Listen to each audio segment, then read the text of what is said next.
Peaceful and blessed Christmas sa inyo lahat dyan sa Pilipinas.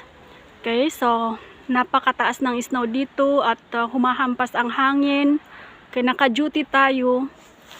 So dahil pinuto lang aking Facebook at aking iba pang mga platform, ay nagpaparamdam ako ngayon sa lahat ng Duterte Bantag vloggers around the world.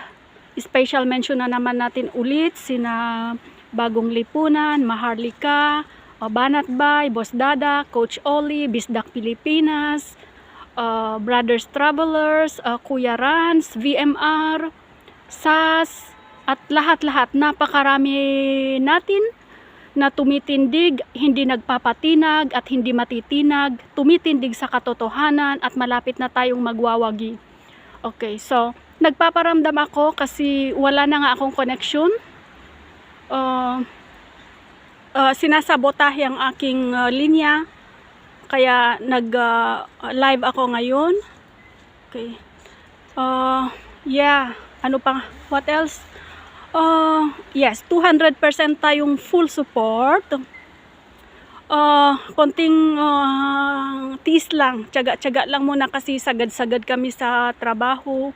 Alam nyo, ang DepEd dito ay mahigpit, malupit sila sa oras at sa quality ng trabaho, lalong-lalot ine-evaluate pa namin ang mga sinalang na mga libro sa mga eskwelahan at mga pagsalang ng mga guro, kaya sagad-sagad kami talaga, as in.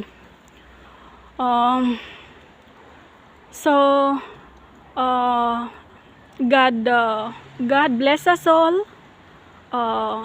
Kakapit tayo sa Panginoon at sambahin natin ang Diyos sa Paskong ito. Babalikan ko kayo matapos lang akong magtrabaho. Okay, bye bye. Bye.